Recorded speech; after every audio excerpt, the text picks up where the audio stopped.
The wind rolled across the open plains like a lonely hymn, carrying dust, broken leaves, and the quiet sounds of cattle bells drifting from a distant pasture. It was the kind of early winter morning when the earth felt older than time itself, wrapped in pale gold light and silence.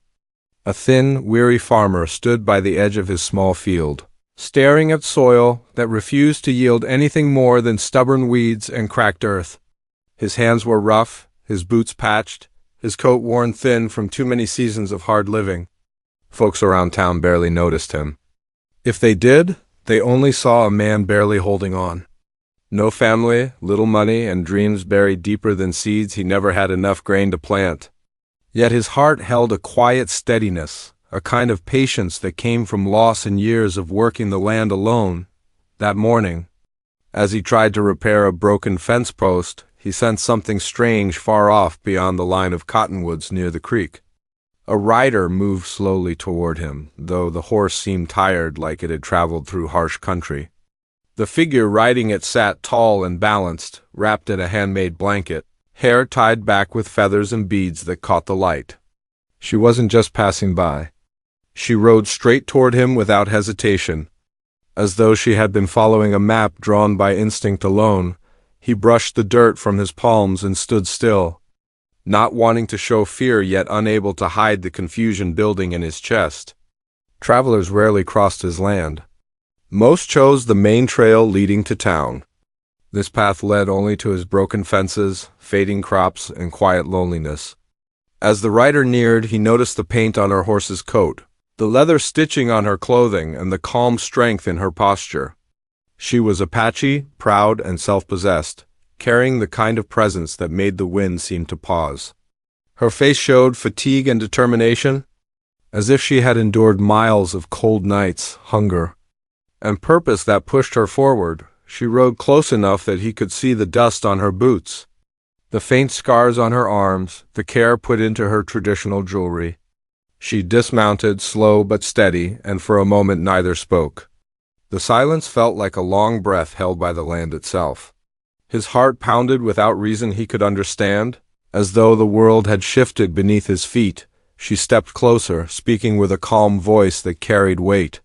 She said she came from a settlement deep past the Red Canyon, far beyond where settlers usually dared to travel. She told him her people had seen sickness and hardship brought on by a harsh season. Her voice wavered only slightly, revealing a burden she tried to hold steady. Though her eyes betrayed something deeper than simple travel or trade, he wanted to ask why she had come to him of all people. Why not a wealthy rancher, a known hunter, a man with status, land, and power? Why ride through cold nights just to arrive at a lonely farm barely staying upright? But something about her made him hold his tongue. She studied him with quiet, searching eyes, the kind that saw more than a patched coat and failed crops. Maybe she saw the way he stood even when life gave him little reason to. Maybe she saw a man who did not break easily. She finally told him she had been guided by a promise made long ago, one she could not ignore. She said her journey was not about wealth or safety, but something sacred, something older than both their worlds. The farmer listened, unsure whether to feel honored or frightened. He wondered if this was a sign, something the land itself had sent after years of empty silence. Her voice carried stories of her village, of elders whispering about balance and destiny, of needing someone with a certain kind of heart rather than a certain kind of fortune. She paused, catching her breath, as though gathering courage. Her eyes softened when they settled on him. Her voice dropped low and steady, holding a strange mix of strength and vulnerability. She spoke words no stranger had ever brought to a man like him. She said she had chosen him, not as a worker, not as a guide, not as someone to trade with, but for something far bigger than either of them understood in that moment. His throat felt tight, the sky spinning slowly like the world had tilted. He asked why him, barely able to speak. She lifted her chin and said she needed a man who lived with honesty, a man whose spirit could carry what lay ahead. She spoke of a child not yet born, a future not yet shaped, a life that needed a foundation built on loyalty rather than bloodlines or status. Then, In the quiet, cold air of that open field, with crows circling far above and frost still clinging to the grass, she looked straight into his eyes and said the words that stopped time itself. "I choose you to be the father." The words didn't sound like a request or a question. They sounded like something sealed long before either of them stood on that land. The farmer felt his breath catch, unsure whether to step back or step closer. He had never been chosen for anything in his life. No woman, no family, no community had ever looked at him with expectation or hope. His chest tightened, wondering if she mistook him for someone else, someone stronger, someone worthy. Yet her gaze did not waver, but before he could respond, before he could even understand what this meant, she turned her face slightly toward the wind. Her expression shifted. Shadows moved behind her calm eyes, hinting that she was not alone on this journey, that something or someone might be pursuing her. He noticed a fresh wound on her arm, covered by cloth and dried herbs. He noticed the way her horse trembled as if it had been ridden hard through danger. He noticed her breathing was uneven, like she had pushed herself beyond her limits just to reach him.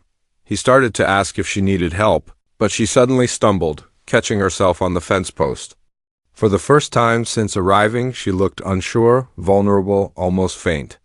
The farmer stepped forward instinctively, catching her arm. She hesitated, then let herself lean on him for support.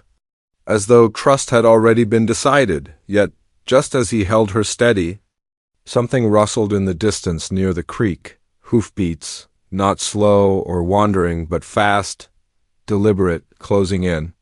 Her eyes widened, fear flashing beneath her calm exterior. Whatever she carried, whatever promise or danger rode behind her, was now reaching the farm as well. The farmer looked toward the trees, heartbeat racing. She gripped his sleeve, breath unsteady, whispering that time was running shorter than she expected. He didn't know who was coming or why the land seemed to hold its breath again. All he knew was that his quiet, lonely life had ended the moment she rode into it. And nothing from this point forward would remain the same, before the riders broke the tree line. Before she could explain anything fully, she spoke one more breath-soft sentence. One that left him standing between fear and fate, unsure where to step next. "It's not just me they want. It's what I carry." And with that, the sound of approaching horses grew louder, closing in fast, while faint shadows moved between the trees. Ready to break onto his land, the farmer's grip tightened around her arm as the hoofbeats grew clearer, pounding through the quiet land like distant thunder. The sound came from more than one horse, maybe 3 or 4, riding in a scattered formation as if tracking rather than traveling. The horses cut through the cottonwoods, dark shapes weaving between shadows until he could finally make out silhouettes. They moved with intent, not the casual pace of hunters or travelers. These riders were searching. He guided the Apache woman toward the barn, steadying her as she tried to walk without stumbling. Her breath trembled as if fighting through pain she didn't want him to notice. She kept glancing back, eyes sharp even while weakened, like someone trained to sense danger long before it arrived. The farmer didn't know who these riders were, but he knew trouble when he heard it. Folks who came at that speed rarely brought good news. He placed his hand gently on her back and led her inside the barn, tucking her behind stacked hay bales. His land had always been a place of isolation and silence, but now it felt like a shield, even if thin. He whispered for her to stay hidden. She wanted to speak, to warn him, but her voice gave out before words formed. Her head rested against the hay, breathing hard, as if all her strength had been spent just reaching him. He stepped outside and shut the barn door with slow, careful hands. The riders emerged from the trees, horses snorting clouds of white into the cold air. They weren't uniform. Their clothing looked mixed, some pieces from traders, some stitched by hand, some wrapped in rough hides. Their faces carried tension, eyes sharp like men on a hunt rather than travelers. The one in front, broad-shouldered and wrapped in a dusty coat, called out first. He asked if the farmer had seen a woman ride through. The farmer's voice felt thick as he answered. He didn't lie outright, but he didn't offer help. He said he hadn't spoken to anyone all morning. The lead rider narrowed his eyes, studying the lonely house, the barren field, The quiet barn as though measuring the truth in silence. One of the men drifted closer to the open gate, looking at hoof tracks in the dirt. The farmer stiffened, trying not to show fear. The men exchanged glances, whispering in low tones. He couldn't catch the words, but their unease was clear. They weren't just searching. They were following something precious, valuable, maybe dangerous. After a tense moment, the riders pulled back and headed further along the creek, the sound of hooves fading slowly into the distance. Only when silence returned did the farmer let the breath in his chest escape. His palms were damp. He returned to the barn and found her sitting upright, clutching the blanket over her shoulders. Her expression was grateful, but also guarded, like someone who had been in danger long enough to expect betrayal at any turn. He asked if those riders were following her. She nodded slowly, eyes downcast. She said they came from the same region as her people, but not with blessings or respect. She explained that after the harsh winter, when sickness swept through her settlement, some among neighboring lands tried to take advantage of the vulnerability. Her community had guarded old traditions and sacred rites, and there were those who believed taking control of those teachings could grant power. The men who hunted her were among those who believed this. She paused to steady her breathing, her voice shaking slightly as she spoke of leaving in the night. Guided by the words of elders whose visions warned her to journey far and seek someone beyond their lands. She said they spoke of a man who carried quiet strength, the kind not born from battles or wealth, but from endurance. She did not know his name, only that she would recognize his spirit when she found him. The farmer stood silent as he listened. No one had ever described him as anything more than a poor laborer who worked land too stubborn to feed him. Hearing her speak this way felt unreal, like she was telling a story about a stranger who happened to share his face. He wanted to reject it, to say she must have misunderstood, but the way she looked at him made those words die before they formed. She asked for water. And he brought her a tin cup, filling it at the pump outside. She drank slowly, hands trembling, not from fear, but exhaustion. He noticed again the wound on her arm, hidden beneath herbs and cloth. He asked if someone hurt her. She shook her head softly, saying it came from thorns in the canyon when she took a hidden route to lose her pursuers. She said she refused to let anyone be harmed because of her path. He knelt to examine the wound more closely, careful not to touch without permission. He wasn't a doctor, but years farming meant he had dealt with cuts and infections often enough. He cleaned the dried blood with warm water and wrapped fresh cloth around her arm. She watched him, surprised by how gentle he was, as if she expected a man with empty land to have an empty heart. He asked her name, but she hesitated before answering. After a moment, she told him quietly, as though sharing something sacred. He repeated it softly, feeling the weight it carried. The sound felt foreign on his tongue, yet comforting, like a name that belonged to someone strong enough to survive pain and still speak calmly. She asked for his name in return, listening with a slow nod as though committing it to memory. She didn't repeat it, just held it in silence, eyes thoughtful. He wondered if she had expected someone different, someone more confident, someone who had not lived a life of loneliness. He wondered why her people would place hope in someone like him. The wind shifted outside, knocking loose dust from the rafters. She wrapped the blanket tighter, closing her eyes briefly, fighting sleep. He told her to rest, promising to keep watch. She wanted to refuse, stubborn despite her exhaustion, but her body gave in. She lay against the hay bales, breathing slow and deep, finally letting the weight of her journey fall away as she slept. The farmer stepped outside and sat on the fence post, staring across the land stretching toward the hills. The creek glimmered under the pale sky. A few cattle grazed aimlessly near the water. Everything looked unchanged, yet nothing felt the same. For years, his life had been built around silence, routine, and survival. Now, a woman carrying secrets, danger, and a future he could not comprehend had chosen his land as her refuge. He thought about the words she spoke earlier, the promise that tied her path to his. "I choose you to be the father?" The phrase echoed in his chest with a strange pull, like a seed planted deeper than thought. He didn't understand what it meant fully, whether it was literal, spiritual, symbolic, or something beyond both their worlds. He wondered if she believed he had some purpose he never asked for. He wondered if he should send her away before trouble took root. But when he looked back toward the barn, he felt something quiet but powerful settle in his heart. Not certainty, not bravery, but a simple understanding that she came to him for a reason. Even if neither of them knew why yet. As the sun began to set, he noticed faint dust rising again near the tree line. The riders had not gone far. They were circling, waiting, watching. Their silhouettes moved slowly like wolves trailing wounded prey.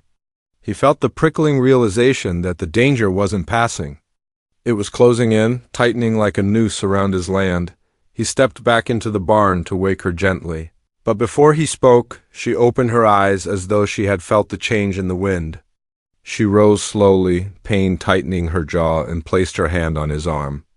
Her voice was soft but unshaken. "They will return when night falls."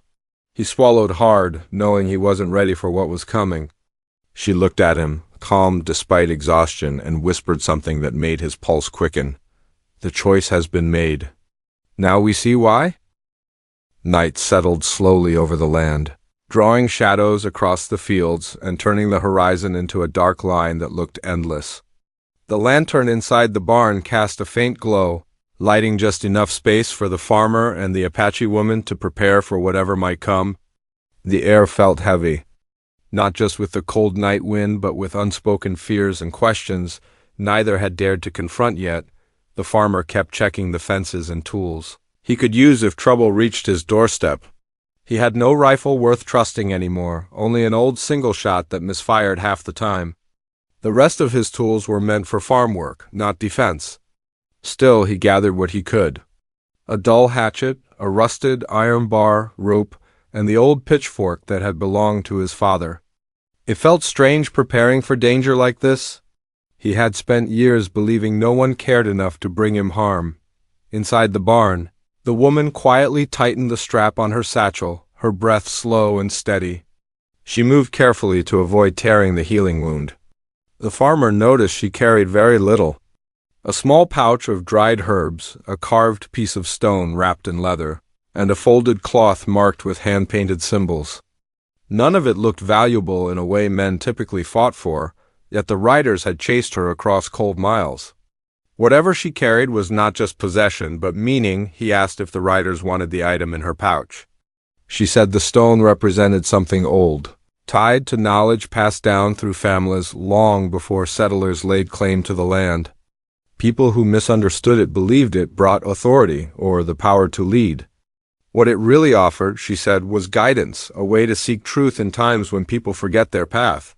Her people protected it for generations, but when sickness and conflict weakened them, outsiders saw their moment to exploit. The farmer listened without interrupting, trying to make sense of being caught between worlds that had nothing to do with him.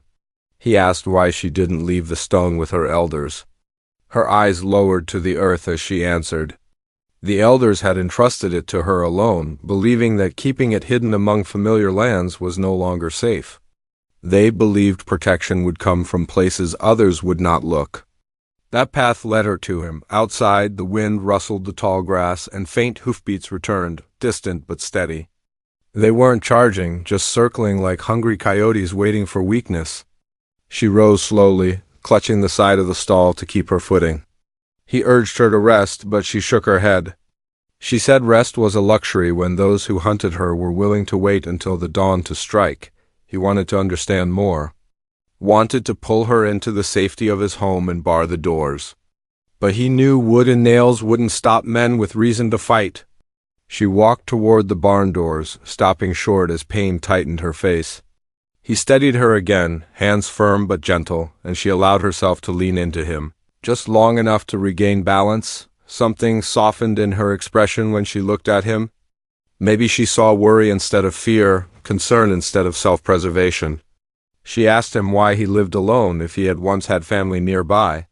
His throat tightened. He told her he used to live with his brother and his brother's wife. The farm had been shared once, full of voices, laughter, life. But when drought hit and cattle died, his brother moved east for work, leaving the farm behind with a promise to return. Years passed, letters slowed, then stopped.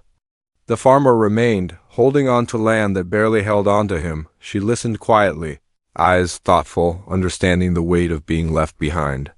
She placed her hand over his briefly, not out of pity but respect. Before either could say more, a sudden whistle cut through the dark. Not loud, but sharp, like a signal. The farmer tensed, stepping in front of her instinctively. She lifted her head, eyes narrowing. She whispered that the riders were testing the borders, seeing if she would flee. Instead, she walked deeper into the barn shadows, hiding behind stacked crates. He stayed near the entrance, heart beating hard, forcing himself to appear calm. The whistle came again, followed by low voices near the creek. He couldn't make out the words, but he heard frustration, impatience. The horses pawed at the earth, restless. The men were waiting for something. Or someone. Hours passed in slow silence until the riders faded back into the trees, disappearing into the darkness. The farmer stayed awake, watching the land while she rested. The cold grew sharper, stars cutting across the sky like silver needles. Coyotes cried far off in the hills, and the creek whispered under the moonlight. When dawn finally arrived, both were exhausted but grateful for a night without open conflict. Still, the tension did not fade. The riders had not given up. They had simply changed their strategy. As morning light settled on the barn, she finally spoke about the deeper part of her journey, the part she had not yet shared. She said leaving was not only about protecting the sacred stone or escaping those who hunted her. It was about fulfilling a promise she made to her mother before she passed. Her mother had said that if there came a time when their people needed new beginnings, she must seek strength from unexpected places. Not from warriors, not from chiefs, but from a man whose spirit held quiet resilience. The farmer swallowed hard, unsure how he fit into such a vision. He told her he had no lineage, no wealth, nothing sacred to offer. She stepped closer, lifting her hand to his chest lightly, feeling the steady rhythm beneath. She said strength was not measured by status. Some men carried power in their silence, in their ability to endure storms without surrender. He wanted to believe her, but doubt lingered deep. Still, there was something about her presence that shifted the way he saw his own world. His land did not feel small anymore. His life did not feel meaningless. He didn't understand why, but he felt a pull toward protecting something larger than himself. Later that morning, the farmer saddled his old horse and rode to town for supplies. She stayed hidden, watching from the barn window. The ride was quiet, but his mind churned. The town was small, built around a dusty street where a blacksmith hammered steel, children chased stray dogs, and traders sold fabrics and salt blocks from wagons. People nodded at him politely, but no one lingered. He was known, but not important. He purchased bandages, better herbs, and a few cartridges for his unreliable rifle. He didn't tell anyone why. Still, the shopkeeper eyed him curiously when he bought more than usual. The farmer kept his words short, not wanting gossip to travel faster than he could return, on his way back to his horse. He overheard two men discussing strangers who rode through earlier, asking questions about an Apache woman traveling alone. His stomach clenched. Word was spreading. The safety of his land was shrinking. He rode home quickly, heart pounding harder with every mile. When he reached the outskirts of his property, he noticed tracks in the dirt. Hooves again. Fresh ones. Not from his horse, he dismounted and approached the barn slowly, pushing the door open without sound. She was inside, standing with her back to him, holding the carved stone in her hand as if listening to something beyond the walls. She turned when he entered, relief momentarily softening her expression. Then her gaze shifted to the fields behind him, and her jaw tightened. The riders had returned, this time without circling or waiting. They were riding straight toward the farm, no hesitation, no secrecy. Shadows of men and horses cut across the morning light like a storm finally breaking. The farmer stepped in front of her again, feeling fear settle into something solid, something closer to resolve. She placed her hand on his back, her voice steady even as danger approached. "This is where the path begins," she whispered. The horse nearest the gate reared, and the men shouted to one another, closing in from both sides. Surrounding the land like wolves finally ready to strike, The riders closed in from both sides of the property, their horses kicking up dust that rose like smoke across the sunrise. The farmer stood still for a moment, grounding himself in the cold soil beneath his boots.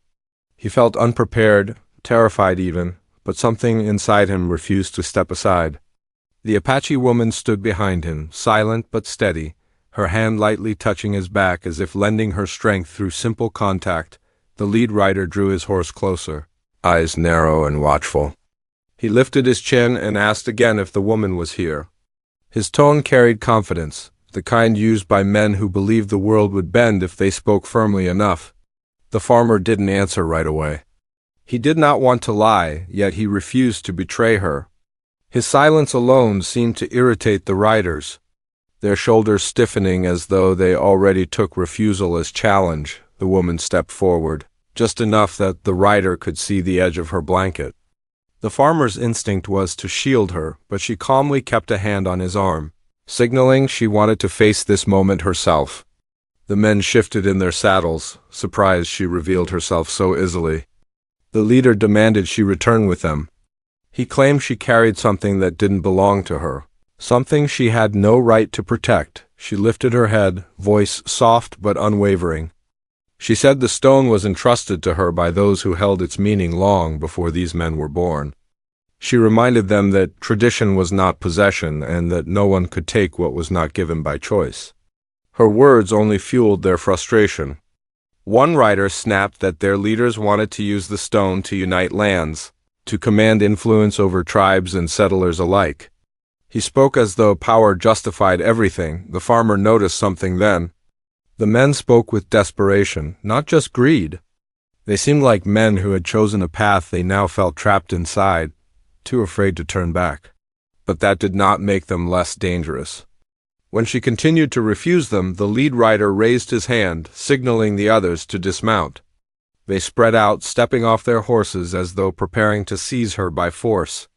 The farmer felt anger rise in his chest, raw and unfamiliar. He stepped in front of her again, jaw set, voice rough as he told them they would not take her from his land. The men paused briefly, surprised he dared speak against them. The leader smirked and said a poor farmer could not stand against people who rode across nations.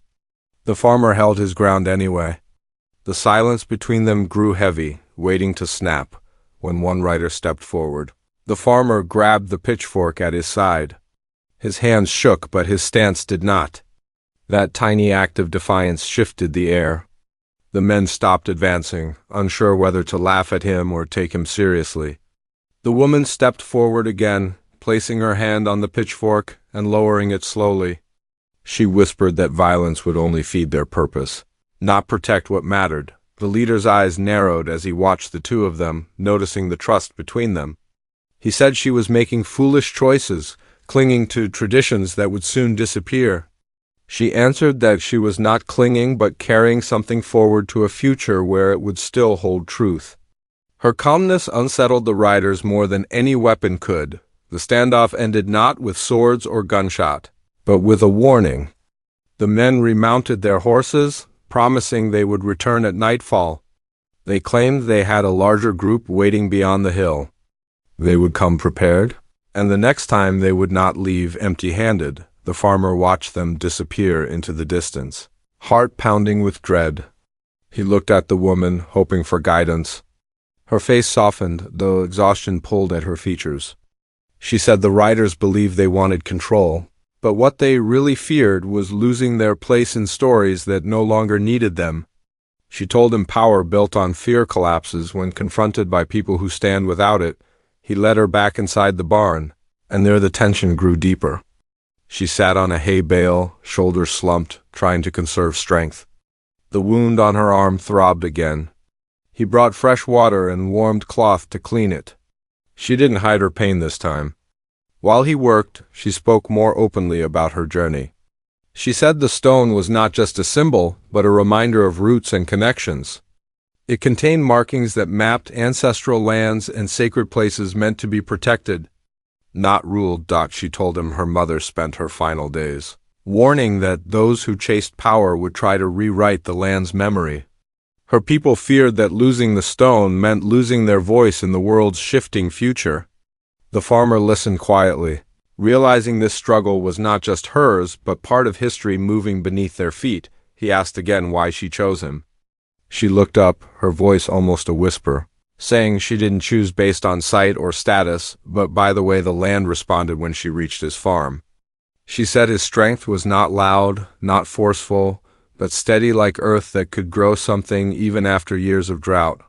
She said that kind of spirit was rare, and the child who needed such a foundation deserved that kind of beginning. The farmer felt something tighten in his chest. He still did not understand fully what she meant by father or how this promise involved him.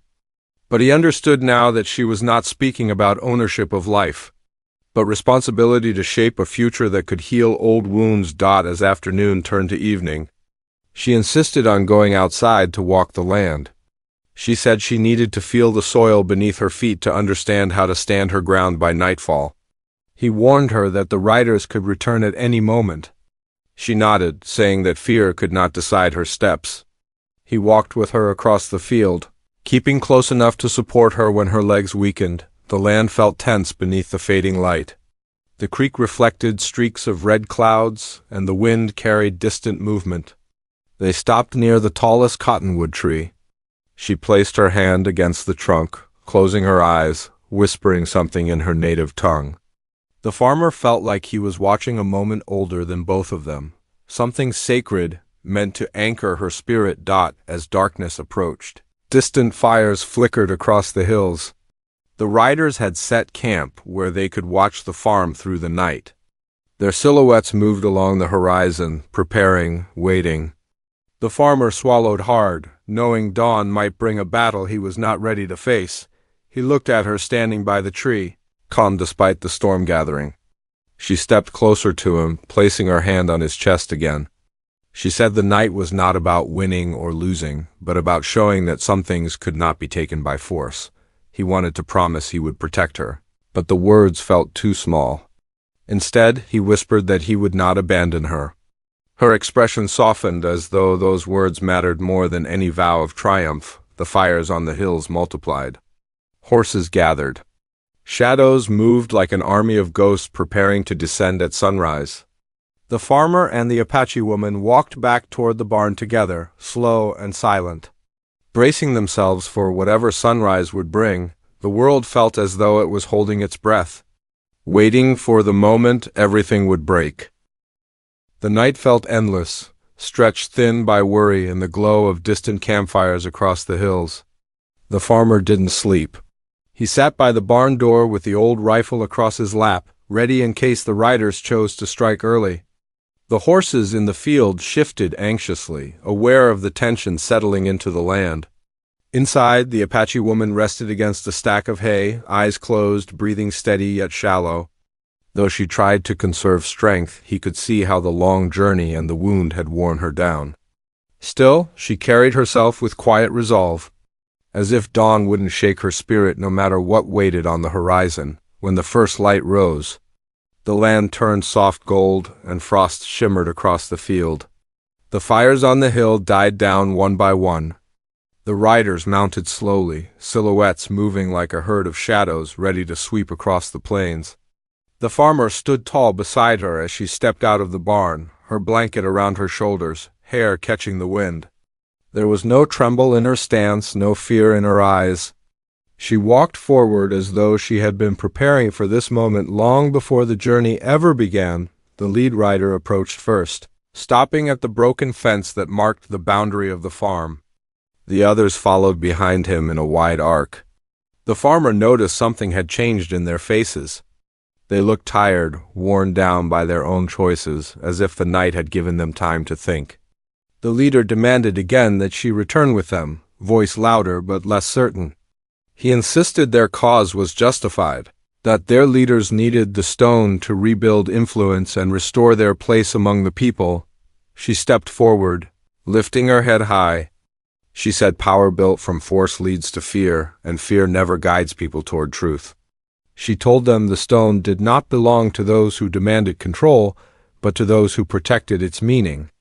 She said the future would not be shaped by seizing what others held sacred, but by learning to walk beside those who carried it. Her words echoed across the quiet field.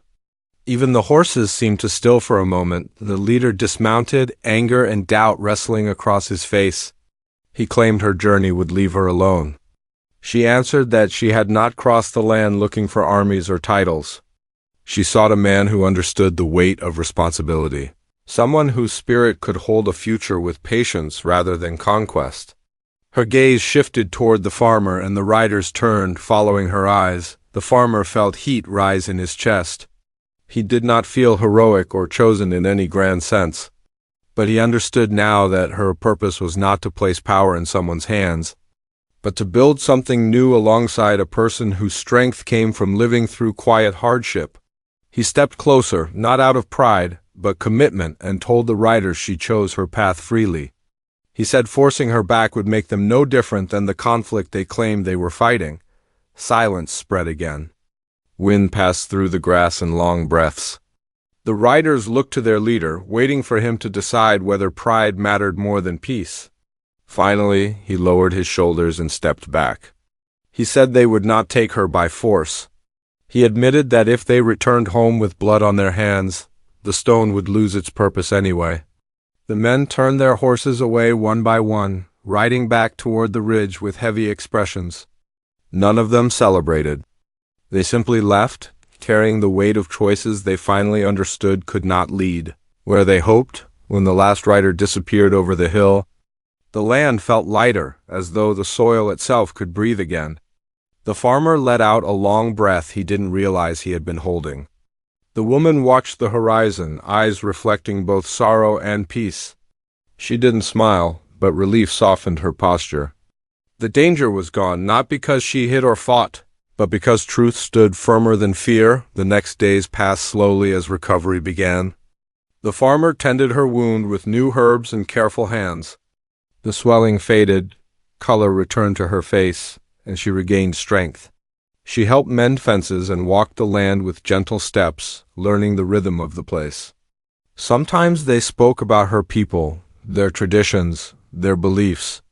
Other times they spoke about the farm, the seasons, the memories he carried. She learned he once dreamed of a family, but never believed he would have one. He learned she carried her mother's hope that old wisdom could live in new places. If nurtured with patience, one afternoon, she stood at the tree by the creek, fingers tracing the bark. She told him that choosing him was not about replacing her past, but shaping the future with someone who understood the soil beneath them. She said they would return to her people when the time was right, not as fugitives, but as part of a path connecting two worlds. He felt a quiet warmth spread through him. For the first time in years, the land didn't feel like a burden. It felt like a beginning. Seasons shifted, and spring brought new life. Grass thickened across the fields, rain softened the soil, and crops finally sprouted where seeds once refused to grow. She walked the land beside him each day, sometimes silent, sometimes laughing softly at his clumsy attempts to weave native herbs into his farming. The farm no longer felt lonely. It felt shared. In time, word spread across distant settlements and tribal grounds that the stone was safe, not hidden but protected by a future built on trust. Some travelers visited the farm seeking knowledge rather than control. Others came only to offer blessings or to exchange stories. The land became a quiet gathering place, not famous, not grand, but meaningful. The farmer often stood on his porch at dusk, watching the woman sit beneath the cottonwood tree, her hands resting over her heart. He understood now what she meant the day she arrived. The promise wasn't forced upon him. It grew slowly, like roots settling deep. One evening, as the sun fell low and fireflies drifted through tall grass, she walked up to him and rested her hand in his. She spoke softly, saying their journey had only begun. He took her hand fully, not with hesitation, but with certainty that he would walk beside her wherever the path led. The story that once started with fear now settled into peace, not because danger vanished, but because purpose replaced uncertainty. The farmer found belonging he never thought he deserved, and she found a home far beyond the boundaries of her birth. Together, they stood on land that once felt empty and now carried meaning. The stone remained with them, not as a trophy, but as a reminder of the promise they shared. It was not power. It was guidance. And as night fell soft across the plains, the quiet wind carried a truth only the land could speak. Some journeys begin in escape, but end in choosing where to belong. Their story closed with warmth, as their souls settled into a future neither had to face alone.